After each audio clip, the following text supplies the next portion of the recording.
नहीं करना चाहती थी। शगुन, क्या तुम फिर से धक्के खाकर यहाँ से बाहर जाना पसंद करोगी? मुझे अच्छे से याद है जब मैंने तुम्हें और शौर्या को घर से निकाला था। और शगुन के चेहरे का रंग ही उड़ गया। शनाया ने डायरेक्टली शगुन की दुखती नस को पकड़ लिया था, और इतना ही नहीं, शगुन को उस दिन का नजारा एक बार फिर से याद दिला दिया था। मगर एक बार फिर से उसे कुछ याद आया और शगुन ने शनाया से कहा, तुम स्प्रिंग कॉर्पोरेशन की डील की वजह से इतना हवा में उड़ रही हो ना? क्या तुम्हें इतना भी नहीं पता कि दादाजी ने तुम्हें उस प्रोजेक्ट से कब का निकाल दिया है? ऐसा कैसे हो सकता है? कल ही तो शनाया ने ये डील जीतकर ये प्रोजेक्ट किल कंस्ट्रक्शन को जाता है। आनंद गिल को खुश किया था, और आज एकदम से उसे एक प्रोजेक्ट से निकाल दिया। आहान ने जब ये सुना तो उसे ज्यादा हैरानी नहीं हुई। मैंने इस बात की उम्मीद पहले ही कर ली थी। शनाया के दादाजी को मनाने के लिए शौर्य और नीरज गिल किसी भी हद तक जा सकते हैं। बेवकूफ, तुम कुछ ज्यादा ही सपने देखती हो शनाया। Grow up now. इस सब का क्या मतलब है? दादाजी ने कहा है मुझे अभी उनसे बात करनी है। वो तो मनाली चले गए, बोल रहे थे कि उन्हें थोड़ा आराम की जरूरत है। शनाया के सवाल का ये जवाब शगुन ने नहीं, शौर्य ने दिया था। शनाया ने देखा तो शौर्य बहुत ही अकड़ में खड़ा था। उसने अपनी बात को आगे बढ़ाते हुए कहा, और जाते जाते उन्होंने ये स्प्रिंग कॉर्पोरेशन का प्रोजेक्ट भी मुझे दे दिया, तो तुम भी अब घर जाकर आराम कर सकते हो। उन्होंने तुम्हें किस बुनियाद पर ये प्रोजेक्ट दे दिया? किस बुनियाद पर? अच्छा सवाल। शायद तुम भूल रही हो शनाया, मैं शौर्य गिल, इस गिल खानदान का इकलौता वारिस, और आगे चलकर ये बिजनेस, ये खानदान सब मेरे इशारे पर चलने वाला। बस इसी बुनियाद पर दादाजी ने ये प्रोजेक्ट मुझे दिया है। आई होप ये तुम मेरा रीजन सुनकर सेटिस्फाइड हो। शनाया इस सब के बाद अब ना कुछ कर सकती थी और ना ही कुछ करना चाहती थी। शौर्य बस कुछ मीठी बातों से आनंद गिल को खुश कर सकता था और उनका कोई भी डिसीजन बदल सकता था, इसीलिए आहान को कोई हैरानी नहीं हुई थी। शौर्य, वैसे कुछ लोग ना कुछ ज्यादा ही घमंडी होते, उन्हें अपने अलावा कुछ दिखता ही नहीं है। उन्हें लगता है कि हर्ष मेहरा जैसे बिग शॉट के साथ सोने से उनकी सारी प्रॉब्लम सॉल्व हो जाएगी, लेकिन 5 स्टार होटल के बिस्तर पे सोने से और असल जिंदगी में फर्क होता है। उसने सोचा कि अब जब शनाया का ये निकम्मा पति भी यहाँ मौजूद था तो क्यों ना उसे भी इन सब में घसीट लिया जाए। आहान, तुम्हें नहीं पता कि तुम्हारी इस खूबसूरत बीवी ने हर्ष मेहरा के साथ 5 स्टार होटल में कौन सी डील फाइनल की थी?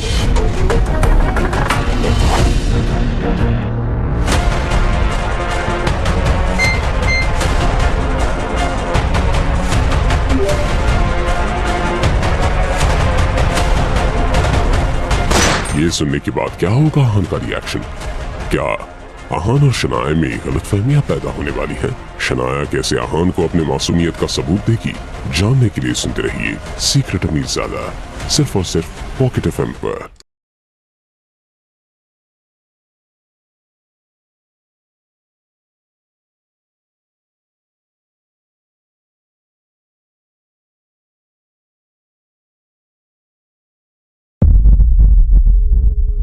आहान, तुम्हें नहीं पता कि तुम्हारी इस खूबसूरत बीवी ने हर्ष मेहरा के साथ 5 स्टार होटल में कौन सी डील फाइनल की थी? शनाया ने पैनिक करते हुए मन ही मन में कहा, ये लड़की अपना मुंह बंद क्यों नहीं रखती है? पता नहीं क्या नाप शनाप बके जा रही है। वैसे तो मैंने कुछ किया नहीं है, लेकिन अगर आहान को कोई गलतफहमी हो गई तो क्या होगा? पता नहीं ये शगुन अपनी घटिया हरकतों से कब बाज आएगी। बस कोई गड़बड़ ना हो जाए। भले ही उस वक्त शनाया का चेहरा शांत लग रहा था, लेकिन उसकी आंखों में हलचल मची हुई थी। तुम कहना क्या चाहती हो? थोड़ा साफ साफ कहो। अब शनाया नर्वस होने लगी थी। उसने आंखों में घबराहट के साथ आहान को देखा। आहान के इसी सवाल का तो शगुन को इंतजार था। आहान, जब तुम दिन भर मेहनत करके शनाया को खुश करने की कोशिश करते हो, तब तुम्हारी बीवी हर्ष मेहरा के साथ 5 स्टार होटल में मजे कर रही होती है। अब तुम अंदाजा तो लगा ही सकते हो कि दोनों के बीच क्या हुआ होगा। वो आहान की नजरों में हैरानी देखना चाहती थी, मगर आहान ने आगे जो कहा उसे सुनने के बाद वो खुद ही हैरान रह गई। तो स्वाट आहान, तुम्हारा दिमाग तो ठिकाने पे है? तुम जानते हो हर्ष मेहरा कौन है? हैंडसम है, रिच है, और तुम्हारी बीवी भी गुड लुकिंग है। तुम्हें क्या लगता है दोनों पूरी रात एक कमरे में थे और दोनों के बीच में कुछ भी नहीं हुआ होगा? तुम्हें लगता है कि पूरी रात दोनों ने सिर्फ एक फिल्म डिस्कस की होगी? हाँ, शनाया ने मुझे बताया था कि असल में दोनों फिल्म डिस्कस कर रहे थे। आहान, तुम्हें समझ नहीं आ रहा कि शनाया तुम्हें धोखा दे रही है? वो समझ गई कि शुरुआत से लेकर अभी तक आहान बस नाटक कर रहा था। असल में वो तो बस शगुन को चिढ़ाना चाहता था। नहीं, मुझे तो शनाया से कोई प्रॉब्लम नहीं है। शगुन की बोलती बंद हो गई, मगर ऐसे ही तो मौकों पर शौर्य अपनी कजिन का साथ देता था। प्रॉब्लम होगी भी तो तुम क्या कर लोगे? हाँ, क्या ही उखाड़ लोगे तुम? शायद तुम भूल रहे हो कि तुम एक साधारण घर जमाई हो। जो शनाया का पति कम, उसका पालतू कुत्ता ज्यादा है। शनाया ने तुम में एक परफेक्ट पैकेज ढूंढा। तुम उसके शेफ हो, उसके ड्राइवर हो और उसके घर के काम करने वाला नौकर। और जब तुम्हें इन सब कामों से फुर्सत मिलती है तो तुम इसके एक पार्ट टाइम पति भी हो। लेकिन अफसोस, इतना सब करके भी तुम एक अच्छे पति नहीं बन पाए। ये कहते हुए शौर्य आहान को इस तरह घूर रहा था मानो किसी कचरे के डब्बे को देख रहा हो। वैसे तो हर बार आहान शनाया के फैमिली मेंबर्स की बातें चुपचाप सुन लेता था, मगर शनाया को जो लोग अच्छे नहीं लगते थे आहान उन्हें क्यों झेलता? शौर्य, कल तुझे बहुत मार पड़ी ना? तो ठीक है? आहान का ये सवाल शौर्य के ताजे जख्म पर नमक का काम कर रहा था। कल की जिल्लत शौर्य जिंदगी भर के लिए था। मार पड़ी, इन सबसे तेरा क्या लेना देना? तू अपनी बीवी पर कंट्रोल रख। वो बाहर गुलछर्रे उड़ाती फिर रही है, मुंह मारती फिर रही है वो बाहर। शौर्य की बात से आहान को कोई फर्क नहीं पड़ा। तू अपना देख, शनाया को मैं संभाल लूंगा। दर्द हो रहा है? अब तक तो मार खाने की आदत पड़ जानी चाहिए थी, नहीं? आहान के इस सवाल से शौर्य की बोलती ही बंद हो गई। शनाया का बार अफेयर चल रहा है, तुझे इस बात से बिल्कुल फर्क नहीं पड़ रहा? शनाया ने बचपन से लेकर अब तक आज पहली बार शौर्य को इतना हारा हुआ देखा था। क्या ये वही आहान था जो उसके सामने कुछ भी बोलने की हिम्मत नहीं रखता था? मेरी बीवी का अफेयर और पूरे शहर के सामने तेरा मार खाना, इस दोनों का क्या लेना देना है? तू बचपन से ही दिमाग से पैदल है या कल मार खाने के बाद हुआ है? अपनी ये बकवास बंद कर आहान। आहान ने अपना ये इंटरेस्टिंग अंदाज कभी मुझे क्यों नहीं दिखाया? अब तो कल रात जो हुआ मुझे उसका एम्बैरेसमेंट भी फील नहीं हो रहा। तुम क्यों हंस रही हो? कैरेक्टरलेस होकर भी इसके नखरे तो देखो। हमारे इस पूरे खानदान को तुम पे शर्म आती है। शनाया के खिलाफ मैं कुछ नहीं सुनूंगा आगे से, मेरी बीवी के खिलाफ एक शब्द नहीं। तुम होते कौन हो मुझे रोकने वाले? मैं उसका भाई, मैं उसे डांट लगाऊं या मार, मेरा हक है उस पे। और गिल खानदान में किसी से भी उलझने की तुम्हारी औकात नहीं है।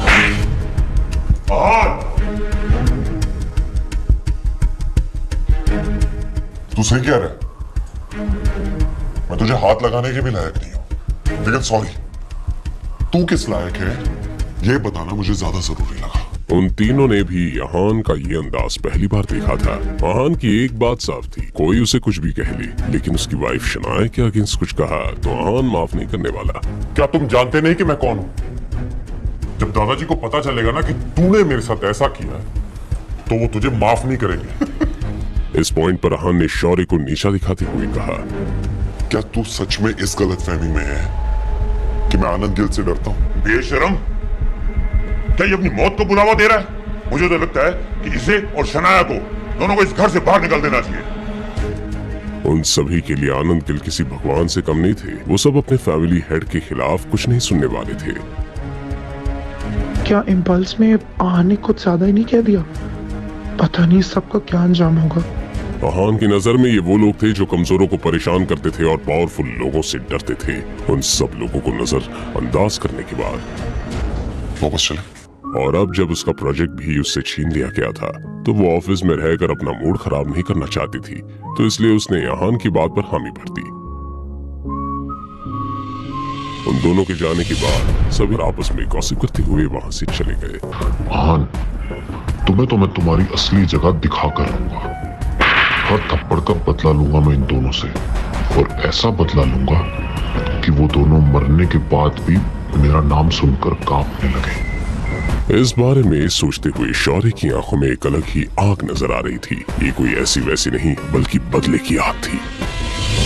शनाया कब से अहान से कुछ कहना चाहती थी, मगर वो कुछ कहने के लिए अपने आप को तैयार नहीं कर पा रही थी। कुछ देर की खामोशी के बाद अहान, शनाया, तुम्हें मुझ पर यकीन है? शनाया इस सवाल के पीछे की वजह तो नहीं समझ पाई, मगर उसने बहुत ही ईमानदारी के साथ अहान की आंखों में देखा। तो भरोसा करो, तुम्हारे दादाजी स्प्रिंग कॉर्पोरेशन का प्रोजेक्ट तुम्हें वापस देंगे। I promise।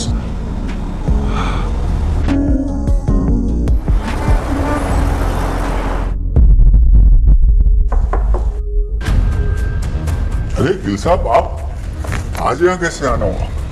मुझे विकी भाई से कुछ काम है, बस यूं समझ लीजिए कि एक नया मिशन है। हाँ लो।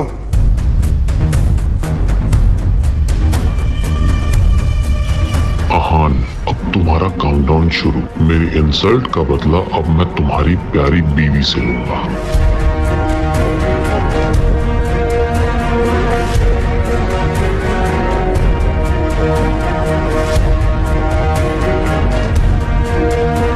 आज तो शराब पीते हुए भी उसे हर वो थप्पड़ याद आ रहा था जो उसने पिछले 48 घंटों में खाया था। क्या अहान खुद को और शनाया को इस नई मुसीबत से बचा पाएगा?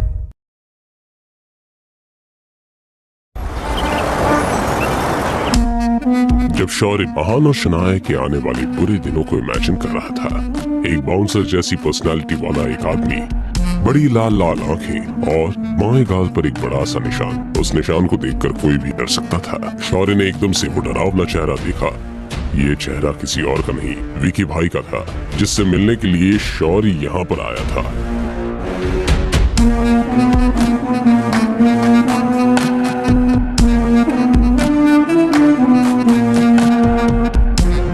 गिल साहब, कैसे आना हुआ? कोई काम था क्या? अरे विकी भाई, आप कैसी बात कर रहे हैं? अब कोई काम नहीं होगा तो क्या मैं आपसे मिलने नहीं आ सकता? विकी भाई कुछ ज्यादा ही स्ट्रेट फॉरवर्ड इंसान था। वैसे तो दुनिया के लिए वो बड़े से बार का मालिक था, लेकिन असल में वो एक गुंडा था। गिल साहब, इतनी मक्खनबाजी करने की जरूरत नहीं है। तुमको अच्छे से पता है कि अगर मुझे डील अच्छी लगी तो मैं मना नहीं करूंगा। अब बताओ, तुम ऐसे कौन से झमेले में फंसे हो कि जिसकी वजह से तुम्हें यहाँ मेरे पास आना? विकी भाई, आप तो सब कुछ जानते हैं, तो मैं सीधा पॉइंट पे आता हूँ। वो मेरी कजन है ना, मैं जानता हूँ कि आप उसमें थोड़ा इंटरेस्टेड थे। तुम्हारी कजिन? कौन? शनाया? अब तक जो विकी भाई आलसी अंदाज में बैठा हुआ था, अचानक से उसकी आंखें चमकने लगी। शौर्य का जवाब सुनते ही उसने शौर्य से कहा, क्या 3 साल पहले उसकी शादी नहीं हो गई थी? क्या उसने तुम्हें परेशान किया है क्या? विकी भाई, जैसा कि आप जानते हैं, हमने अभी अभी स्प्रिंग कॉर्पोरेशन के साथ काम करना शुरू किया है, तो किसी ना किसी को तो कंपनी का हेड बनना ही था। बस इसी बात को लेकर मेरे और शनाया के बीच में झगड़ा चल रहा है, और बस इसी वजह से हम सबकी रातों की नींद उड़ी पड़ी है। ये सुनकर विकी भाई को भी बड़ी एक्साइटमेंट फील हो रही थी, मगर उसने फिर एक बार शौर्य से सवाल करते हुए कहा, क्या तुम शनाया को मरवाना चाहते हो? नहीं नहीं विकी भाई, मैं भला किसी को क्यों मरवाऊंगा? क्या तुम स्प्रिंग कॉर्पोरेशन की बात कर रहे हो? मेरे सुनने में आया है कि दिल्ली की रायजादा फैमिली ने इस प्रोजेक्ट में इन्वेस्ट किया है। अब जब तुम लोगों के पास इतना पैसा आ ही रहा है, तो तुम्हारा काम करने के लिए मैं पूरे 10 लाख लूंगा। मंजूर? क्या रायजादा? तभी मैं सोचूं कि इतना बड़ा इन्वेस्टमेंट कौन कर सकता है। नहीं, अब तो किसी भी कीमत पर मुझे शनाया को इस प्रोजेक्ट से बाहर निकालना ही होगा।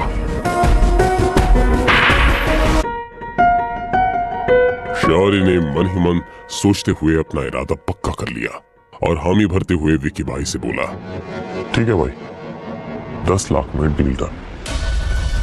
तुम क्या चाहते हो और शनाया से कैसे निपटना है? अब जो तरीका आपको सबसे ज्यादा पसंद है उसी तरीके से निपटते हैं। क्या मेरा पसंदीदा तरीका? तुम चाहते हो कि मैं शनाया के साथ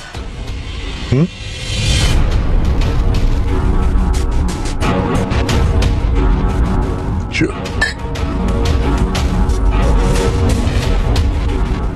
जी भाई, और वैसे भी आपको शनाया में दिलचस्पी तो थी ही, तो क्यों ना इस मौके का फायदा हम दोनों उठा लें। मगर मैं चाहता हूं कि आप वीडियो शूट कर लो, क्योंकि उस वीडियो के चलते शनाया का भी मुंह बंद रहेगा और आपकी भी कई सालों की तमन्ना जो पूरी हो जाएगी। एक एक शब्द के साथ शौर्य की शैतानी नीयत दिखाई दे रही थी। वैसे तो विकी भाई को किसी से डरने का कोई रीजन नहीं था, मगर फिर भी वो किसी मुसीबत में नहीं फंसना चाहता था। गिल साहब, कहीं कोई गड़बड़ तो नहीं होगी ना? भले ही गिल फैमिली बहुत पावरफुल नहीं थी, लेकिन उनका बड़े बड़े गवर्नमेंट ऑफिसर्स के साथ उठना बैठना था। गिल फैमिली की बेटी के साथ ऐसी उल्टी सीधी हरकत करने से कहीं विकी भाई मुसीबत में आ जाता तो? नहीं विकी भाई, उसकी परवाह मत करिए, मैं कह रहा हूं ना, कोई गड़बड़ नहीं होगी। मैं फ्रांस से एक ड्रिंक लेकर आया हूं, उसे पीने के बाद कोई और तो दूर, शनाया खुद ब खुद आपके पास आएगी। ये डील तो मुझे बहुत मजेदार लग रही। एक मिनट, मुझे फील करने दो। मैं और शनाया, अब जब खुद लड़की के भाई ने हामी भर दी तो विकी भाई को डरने की क्या वजह हो सकती थी? लेकिन उसका हस्बैंड बीच में तो नहीं आएगा ना? हाँ? अरे विक्की भाई, किसी लड़के की हड्डियां तोड़ना आपके लिए कब से मुश्किल होने लगा?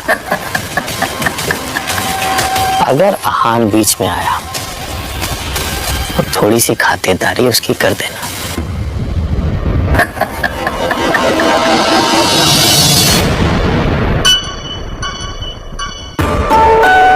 हेलो, कौन? मैं शौर्य, और अगर आहान की जान बचाना चाहती हो तो विक्की भाई के अड्डे पे पहुंचो। मैं तुम्हें लोकेशन भेज रहा हूँ। शौर्य आहान की जान के बारे में कुछ कह रहा था। कहीं आहान किसी मुसीबत में तो नहीं? Shit. The service requested is not available.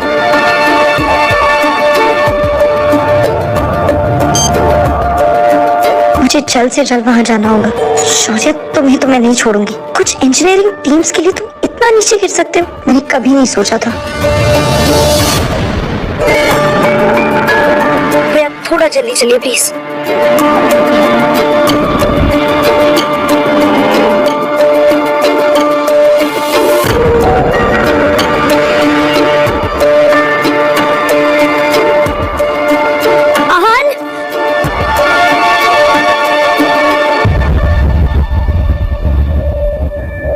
अरे शनाया, मुझे यहाँ क्यों बुलाया?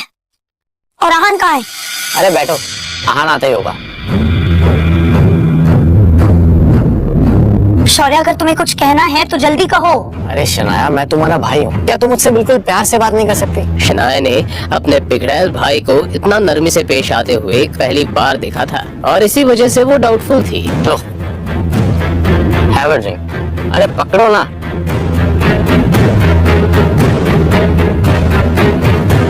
Cheers.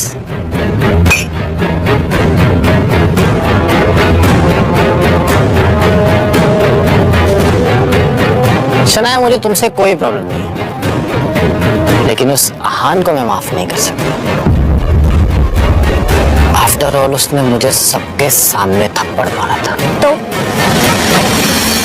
मुझसे क्या चाहते हो? मैं चाहता हूँ कि तुम उस आहान को थोड़ा कंट्रोल करो, क्योंकि उसका ये बर्ताव मैं बिल्कुल बर्दाश्त नहीं कर सकता। और ऐसा नहीं हो सकता कि हम ये सब पुरानी बातों को भूल जाएं, क्योंकि एक फैमिली में ये सब प्रॉब्लम्स अच्छी नहीं लगती। शनाया को ये ज्यादा मुश्किल बात नहीं लगी। ठीक है, मैं आहान से कहूंगी कि आगे से ऐसा कुछ ना करे, मगर तुम भी उनकी इंसल्ट नहीं कर सकती। आज ऑफिस के बाहर जो कुछ भी हो उसमें तुम्हारी भी गलती थी। ड्रिंक कैसी लगी मेरी जान?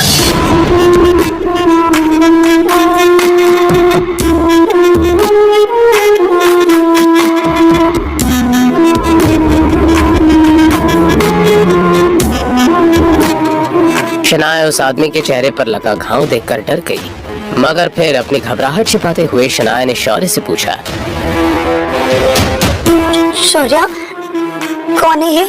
शनाया को कुछ अजीब सा महसूस हुआ, इसलिए वो उम्मीद के साथ शौर्य की तरफ देखने लगी, मगर शौर्य खड़ा हो गया और टेढ़ी मुस्कान के साथ शनाया की तरफ देखने लगा। कौन है शौर्य? शनाया, इसे मैंने तुम्हारे लिए बुलाया और ये तुम्हें उस आहान से बहुत ज्यादा खुश रखेगा और ये उस आहान से बहुत बेटर है। शनाया समझ गई कि अब वो शौर्य के चंगुल में बहुत बुरी तरह से फंस गई थी। तुम्हारी हिम्मत कैसे हुई? वो शौर्य का कॉलर पकड़ने ही जा रही थी कि उसका सर चकराने लगा। शौर्य, शौर्य तुम मेरे साथ सही नहीं कर रहे हो। दादाजी को पता चला तो तुम्हारी जान ले लेंगे। शौर्य, शौर्य मुझे यहाँ से ले चलो शौर्य प्लीज। असल में जो ड्रिंक शनाया ने पी थी वो एक तरह का ड्रग था जिसके बारे में शौर्य ने जिक्र किया था। अब आप संभाल लीजिए, मैं निकलता हूँ। मैं आ रहा हूँ मेरी जान।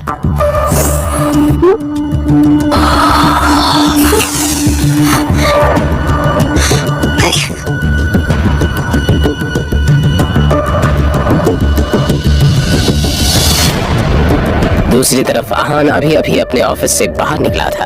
आज शनाया घर पर है तो मैं जल्दी से जाकर उनके लिए खाना बना देता हूँ। कुछ देर से उसे दिल में बहुत बेचैनी सी हो रही थी। ऐसा लग रहा था जैसे कुछ बुरा होने वाला था।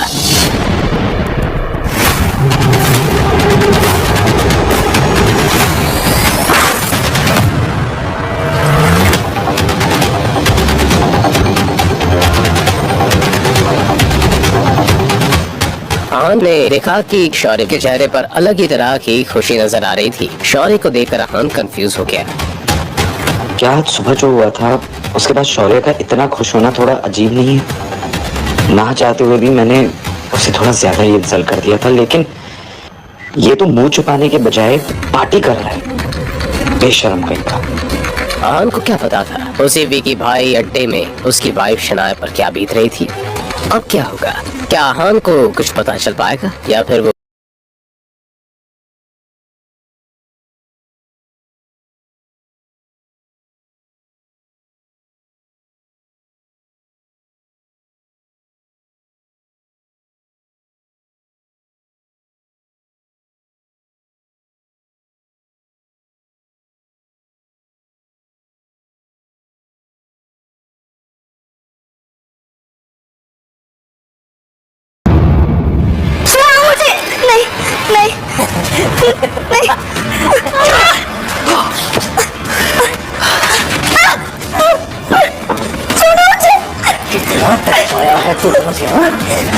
नहीं नहीं कैसे छोड़ दूं? विकी की ऐसी बातें सुनकर शनाया को नफरत सी हो रही थी। उसने देखा कि टेबल पर एक शराब की बोतल रखी हुई थी। शनाया ने अपना हाथ आगे बढ़ाया और बहुत ही जोर लगाकर उस बोतल को पकड़ लिया। जब तक विकी समझ पाता, शनाया ने मौके का फायदा उठाया और जाकर कोने वाले काउच के पीछे छिप गई। कमरे के अंदर कुछ टूटने की आवाज सुनकर विकी भाई के बाकी साथी आ गए। पता नहीं शौर्य ने मुझे क्या पिला दिया है, मेरा सर दर्द से फटा जा रहा है। एक बार इस बदमाश आदमी की चुंगल से निकल जाओ, फिर उस शौर्य को देखती हूँ। उन्होंने अपने बॉस की ऐसी हालत को देखकर पूछा, भाई आप ठीक है ना? मैं ठीक हूँ, मामूली झूठ है। तुम जाओ और जाकर उस चिड़िया को पकड़ो, बहुत फड़फड़ा रही है साली। जाओ। शनाया कहीं भी नहीं थी। विकी भाई ने पैनिक करते हुए अपने साथियों से कहा, कहाँ गई हो? कहाँ गई शनाया? उधर देख, उधर। ए, तू बाहर जा, बाहर जा। अरे ढूंढो उसे, अगर वो भाग गई तो मुसीबत हो जाएगी। ढूंढो सालो। वैसे तो शनाया धीरे धीरे अपना होश खो रही थी, लेकिन जब उसने सुना कि सब उसे बाहर ढूंढ रहे हैं तो शनाया की जान में जान आ गई। मेरा फोन और पर्स कहाँ है? मैं अहान को कॉल करती हूँ, वो जरूर मुझे इस मुसीबत से बाहर निकालेगा। जैसे ही ये ख्याल शनाया के मन में आया, उसने धीरे से अपना चेहरा बाहर निकाला और अपना पर्स देखने लगी। वो गुंडा और उसके साथी का इधर ध्यान नहीं है। मैं धीरे से जाकर अपना मोबाइल ले लेती हूँ। वो डरते डरते धीरे से पीछे से बाहर निकली। शनाया रूम के बीचों बीच पहुंच गई और उसने हल्के से अपना मोबाइल फोन उठा लिया। फाइनली शनाया की जान में जान आ गई।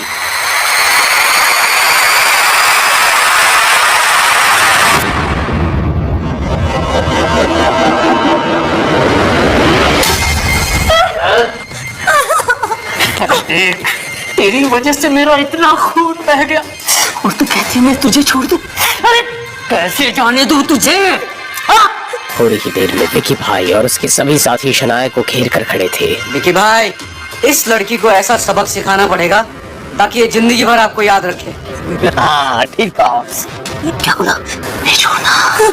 विकी ने भी इस बात पर हामी भर दी। भाई बचाओ।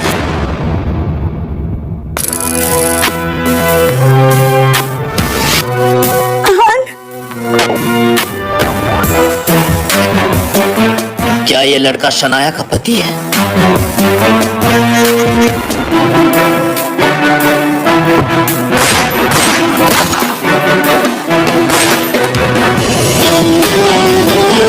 अगर तुम लड़की को लेकर जाना चाहते हो तो जाओ।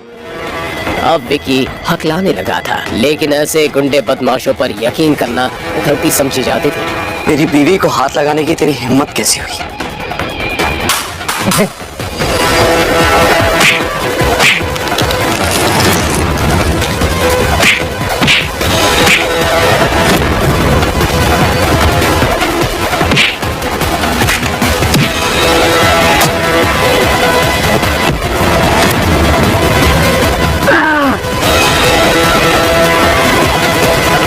कुछ देर पहले अहान लंच के लिए घर ही जा रहा था, मगर तभी उसका फोन बजा। कॉल मिसेस यामिनी गिल ने किया था और उन्होंने अहान को बताया कि शनाया शौर्य की कॉल के बाद बाहर चली गई थी। एकदम से अहान की आंखों के सामने शौर्य की वो मुस्कान आ गई और सब कुछ अहान की समझ में आ गया। शनाया, मुझे माफ कर दीजिए, मैं सही वक्त पर नहीं आ पाया और आपकी ये हालत हो गई, लेकिन अब मैं सब ठीक कर दूंगा। हाँ, मुझे घर ले चलो।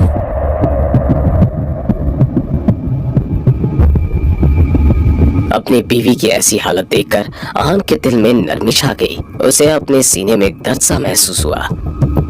अहान ने आंखों में गुस्से की जलती हुई आग लेकर रॉकी की तरफ देखा। रॉकी की सिट्टी पिट्टी गुम हो गई थी। आ गया मेरा पट्टा। अबे देख क्या है, मार उसको यार। रॉकी अपने बॉस विकी भाई से कुछ कहता, उसने अहान की तरफ देखकर सवाल किया, ये मैटर सॉल्व करने के लिए हम क्या कर सकते हैं? रॉकी एक बहुत ही होशियार बॉक्सर के साथ साथ समझदार इंसान भी था। वो जानता था कि हार मान लेना ही समझदारी का काम था। इस आदमी ने अपने गंदे हाथों से मेरी बीवी को छुआ। राइट हैंड या लेफ्ट हैंड? वही हाथ।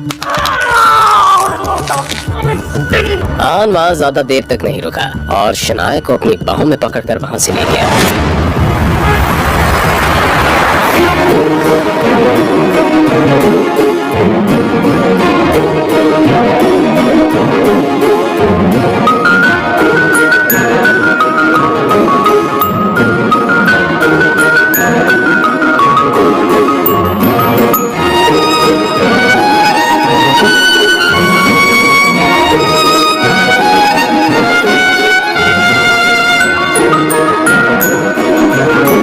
ये घड़ी हमेशा हमें अपने इस अच्छे वक्त की याद दिलाती रहेगी।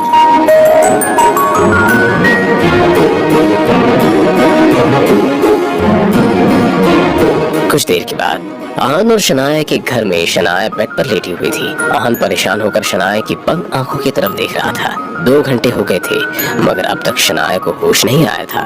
अहान ने घर वापस आते ही विक्रम को कहकर डॉक्टर को बुला लिया था। डॉक्टर ने आहान से कहा था कि कुछ देर के बाद शनाया को होश आ जाएगा, लेकिन अब तक शनाया के चेहरे में कोई बदलाव नहीं आया था। मिसेस यामिनी गिल अपनी पति शेखर गिल का ख्याल रखने के लिए आज रात हॉस्पिटल में ही रहने वाली थी, इसलिए आज घर में बस आहान और शनाया ही रह गए थे। सॉरी शनाया, मैं आपका ख्याल नहीं रख पाया। इतनी बड़ी मुश्किल का सामना कर रहा हूँ, पता नहीं अगर मैं वहां नहीं पहुंचता तो क्या हो जाता। शौर्य को आपका भाई समझ के नजरअंदाज किया और उसकी हिम्मत तो बढ़ती ही चली जा रही।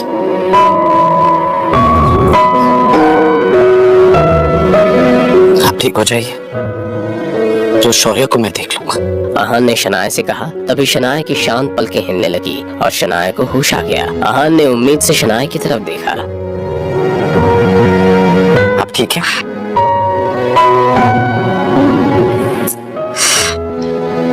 मैं आपकी मदद कर। शनाया ने सहारे के लिए आहान के हाथ को पकड़ लिया और उठकर बैठ गई। आहान ने शनाया के पीछे तकिया लगाया, मगर जब वो वापस सही से खड़ा होना चाहता था, शनाया ने उसे गले लगा लिया। आहान शनाया की इस हरकत से दंग रह गया। उसने शनाया से सवाल करते हुए कहा, क्या कर रही हैं आप? क्या हुआ?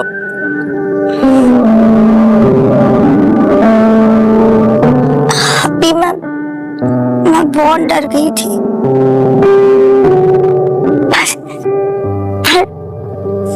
पर आप मेरे साथ हैं तो अब कोई डर नहीं है। अपने आखिरी शब्द कहते हुए शनाया किसी छोटी बच्ची की तरह मुस्कुरा रही थी। मैं हमेशा आपके साथ हूँ, आपको डरने की कोई जरूरत नहीं है। ये सुनकर शनाया को अलग सी राहत मिली, मगर अगले ही पल शनाया ने जो कहा उसे सुनने के बाद आहान बेचैन होने लगा। शनाया ने आहान से कहा, भाभी मेरी ड्रेस चेंज कर दो ना। शनाया को क्या हो गया था? अब आहान क्या करे?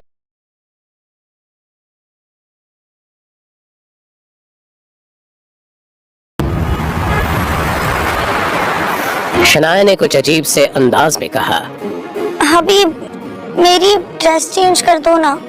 अभी? अपनी उखड़ी रहने वाली बीवी की कही ये बात सुनकर आहान की हैरानी का ठिकाना नहीं रहा। आप मुझे हबी कब से बुलाने लग गए? और आप चाहती हैं कि मैं आपकी ड्रेस चेंज करने में मदद करूं? ये कैसा सवाल है? आप हबी है तो हबी बुलाऊंगी ना, और अपनी ही वाइफ की ड्रेस चेंज करने में प्रॉब्लम ही क्या है? शनाया की कही बात गलत तो नहीं थी, लेकिन आहान ऐसा कैसे कर सकता था? इतनी क्या हो गया हबी? ये शब्द तो मैंने पहली बार सुना है। कहीं एक मिनट, शायद शनाया का नशा अभी तक उतरा नहीं है। पता नहीं उस शौर्य और विकी ने मिलकर शनाया को क्या पिला दिया है। क्या मैं खूबसूरत नहीं हूँ? क्या मैं आपकी वाइफ की हैसियत से आपको पसंद नहीं हूँ? अब तो आहान की हैरानी का ठिकाना नहीं था। शनाया उससे ऐसा सवाल कैसे कर सकती थी? अगर शनाया खूबसूरत नहीं थी तो खूबसूरती की डेफिनेशन ही गलत थी। नहीं, ऐसी कोई बात नहीं है। आप ऐसा क्यों सोच रही हैं?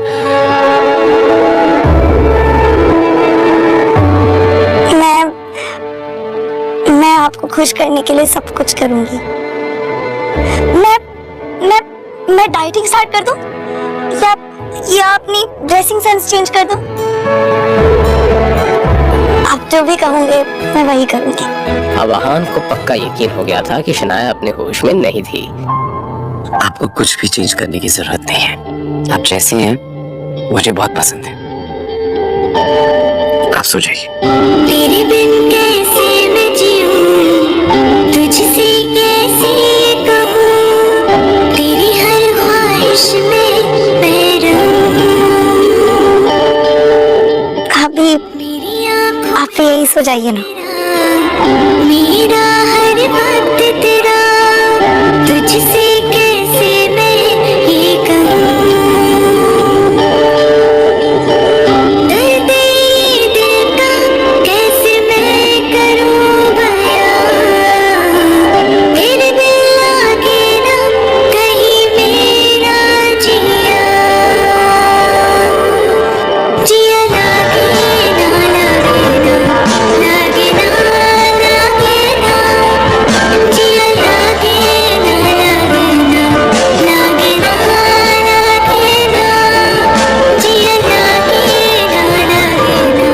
अपने हबी से ऐसे एक्सप्रेशंस को देखकर शनाया खिलखिलाकर हंसने लगी। ऐसे ही हंसते मुस्कुराते हुए वो दोनों कब सो गए उन्हें पता नहीं चला। शनाया आज का दिन और अहान आज की रात कभी नहीं भूलने वाले थे। अगली सुबह शौर्य अपने ऑफिस में बैठा बेचैन हो रहा था। अब तक तो विकी भाई को मुझे वीडियो भेज देना चाहिए था, लेकिन ना ही उनका कोई कॉल आया और ना ही कोई मैसेज। उम्मीद है सब सही से हो गया होगा। एक काम करता हूँ, मैं ही विकी भाई को कॉल कर लेता हूँ। शौर्य से अब रहा नहीं जा रहा था, इसलिए उसने विकी भाई को कॉल किया। बहुत देर तक बजने के बाद भी उसने कोई जवाब नहीं दिया, तो शौर्य ने एक बार फिर से कोशिश की। हेलो, देखो गिल साहब, ये डील अब खत्म हो गई है। ये सुनकर शौर्य की आंखें चमकने लगी। मतलब वीडियो तैयार है तुम्हारे पास? अरे डील खत्म का मतलब है कि काम नहीं हो पाया, समझे तुम? ना तो वीडियो बन पाई और ना ही मेरे और शनाया के बीच में कुछ हो पाया। मगर ऐसा कैसे हो सकता है? अरे पुलिस आ गई थी, इसलिए काम नहीं हो पाया। और हाँ, आज से हमारे और तुम्हारे बीच में ये डील खत्म। पर विकी भाई ने अपना फैसला सुना दिया और फोन रख दिया। शौर्य की हालत खराब हो रही थी। उसे इस बात का पूरा यकीन था कि शनाया कल जो कुछ भी हुआ उस पूरे मामले को इतनी आसानी से भूलने वाली नहीं थी।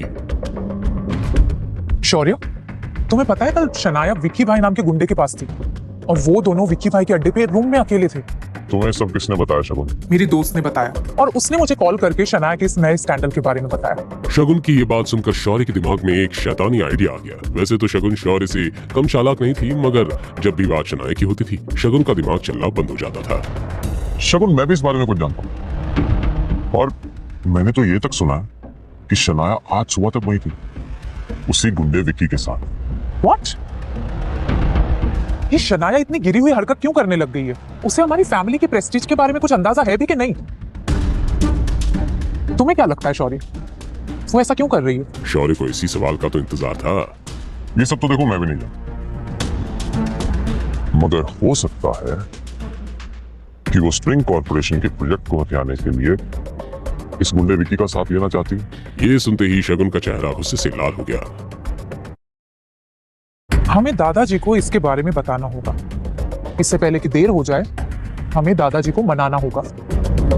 जैसे स्प्रिंग कॉर्पोरेशन की डील से उसे हटाया है, वैसे कैसे इस परिवार से भी धक्के मार के उसे हटा दे। तो चलो हम चलते हैं। शौर्य यही तो चाहता था, अब उसे कुछ कहने की जरूरत ही नहीं थी।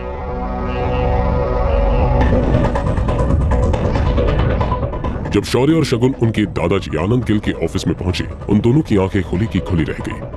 शनाया और आहान पहले से ही आनंद गिल के सामने थे।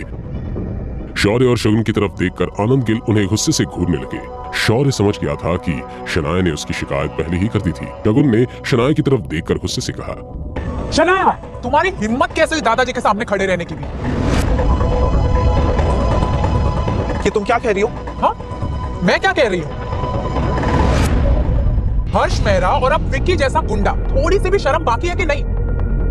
कल शौर्य ने तुम्हें देखा था विक्की के कमरे में जाते हुए और पूरी रात तो तुम बाहर नहीं आई और तुम मुझसे पूछ रहे हो मैं क्या कह रही हूँ? शनाया को समझ में आ गया कि शौर्य इतना आराम से क्यों खड़ा था। उसने पूरी कहानी को अपने पॉइंट ऑफ व्यू से बयां किया था। शौर्य, तो इसमें क्या गलत कहा मैंने? क्या तुम कल विक्की के प्राइवेट रूम में नहीं गई?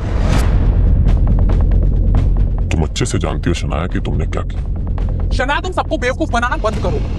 हर्ष मेहरा तक ठीक था, लेकिन विक्की जैसा गुंडा? तुम ये भूल कैसे सकती हो कि तुम अपने साथ गिल फैमिली का नाम लेके चलती हो?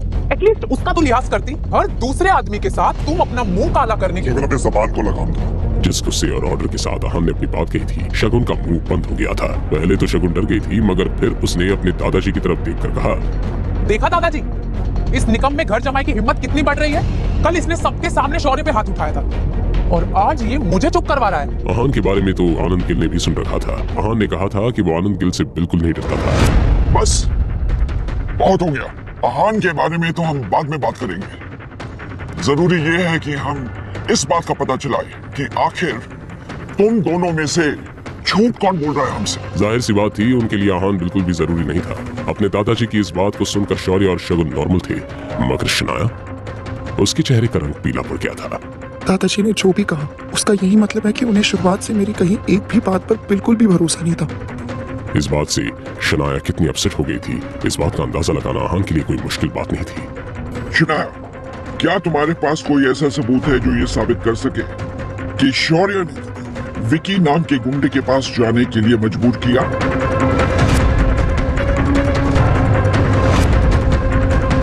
है कोई सबूत? क्या होगा शनाया का जवाब? क्या शनाया अपनी बेगुनाही साबित कर पाएगी या फिर शौर्य इस लड़ाई में जीत जाएगा? इस सिचुएशन में आहान का क्या रिएक्शन होगा? जानने के लिए सुनते रहिए पॉकेट एफएम। क्या तुम्हारे पास ऐसा कोई सबूत है जो ये साबित कर सके कि शौर्य ने तुम्हें विकी नाम के गुंडे के पास जाने के लिए मजबूर किया? है कोई सबूत? अपने दादाजी का ये सवाल सुनकर शगुन और शौर्य एक दूसरे की तरफ कामयाबी की उम्मीद के साथ देखने लगे। उन दोनों को यकीन था कि शनाया के पास कोई भी सबूत नहीं था। हेलो, कौन? मैं शौर्य, और अगर आहान की जान बचाना चाहती हो तो विक्की भाई के अड्डे पे पहुंचो। मैं तुम्हें लोकेशन भेज रहा हूँ। दादाजी, मेरे पास सबूत है। उस दिन शौर्य ने मुझे कॉल किया था और मैसेज में ये साफ लिखा था कि अगर मैं उस अड्डे पर टाइम पर नहीं पहुंची तो आहान को कुछ भी हो सकता है।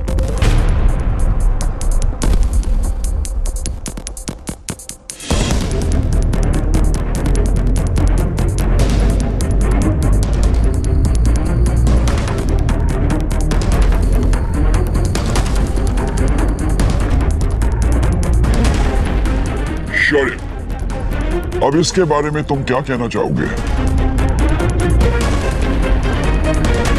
दादाजी, शनाया को शायद कुछ गलत फहमी हुई है, क्योंकि ये मैसेज जिस नंबर से आया ये मेरा नंबर है ही नहीं, और ना ही मैंने कोई कॉल किया। ये सुनकर शनाया हैरान रह गई, अपना मोबाइल देखने लगी, मगर शौर्य की बात तो सच थी। वैसे शनाया सच कह रही है और शौर्य ही गलत है।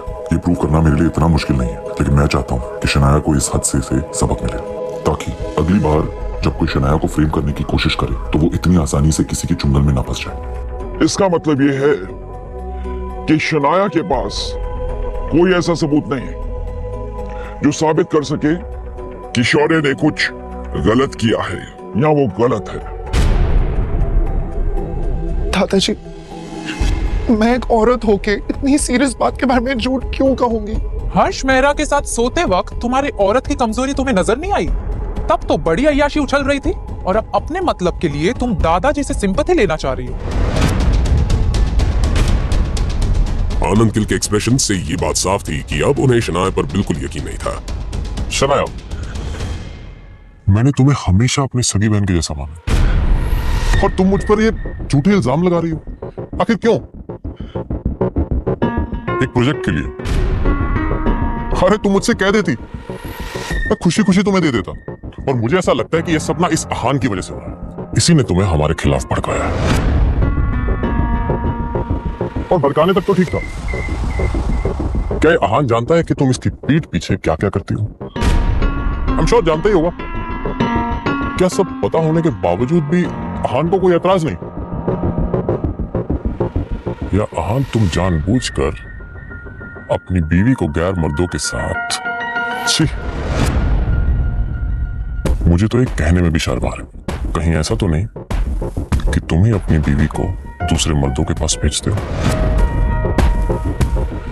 शौर्य सवालों को बहाने से दादाजी के दिमाग में बातें घुसा रहा था। छी आहान, कितने घटिया इंसान हो तुम। क्या तुम्हें अपने आप को आदमी कहते हुए शर्म नहीं आती? आहान को ये सब सुनकर भी गुस्सा नहीं आ रहा था। असल में वो तो दिल ही दिल में शौर्य की इतनी चालाकी से हैरान रह गया था। अब शनाया का सब्र अंजाम दे गया था। वो अब एक एक करके अपने ही रिश्तेदारों के असली और घटिया चेहरे देख रही थी। शनाया को अंदर से ऐसा लगा मानो वो पूरी तरह से हिल गई थी।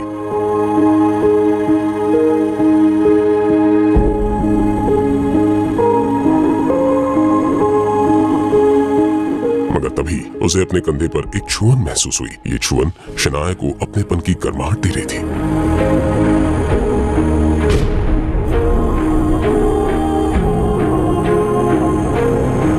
आहान को इस सब में कितना कुछ सुनना पड़ रहा है, मगर मैं ना अपनी सपोर्ट में ना उनके सपोर्ट में कुछ कह पा रही हूँ।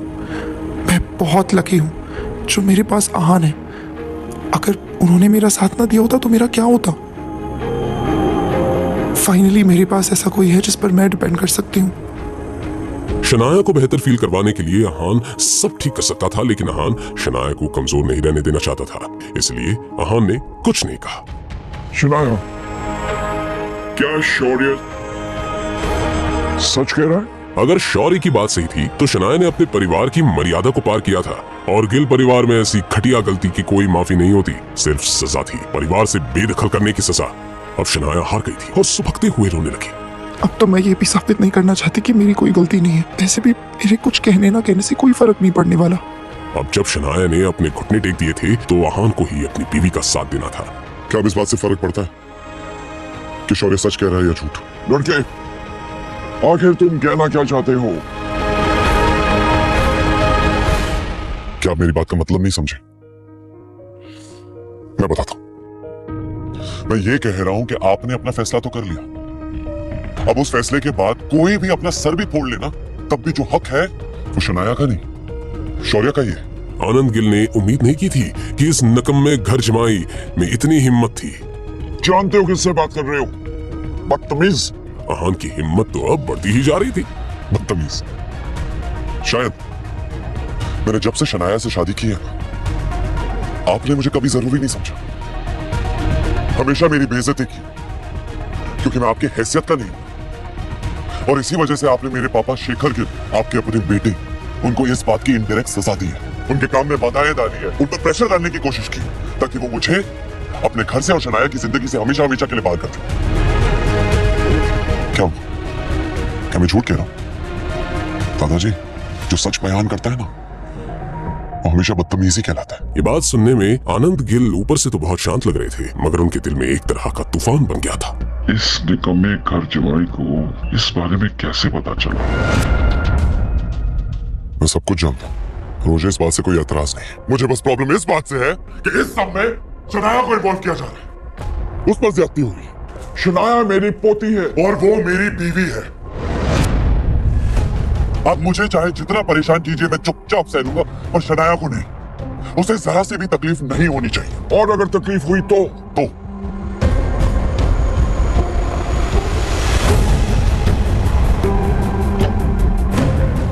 इसकी कीमत पूरे गिल परिवार को चुकानी पड़ेगी।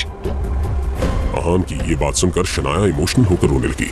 पापा सही कहते हैं, मेरे पास हमेशा से हीरा है, मगर उस हीरे ने हमेशा कोयला होने का दिखावा किया। धमकी दे रहे हो मुझे?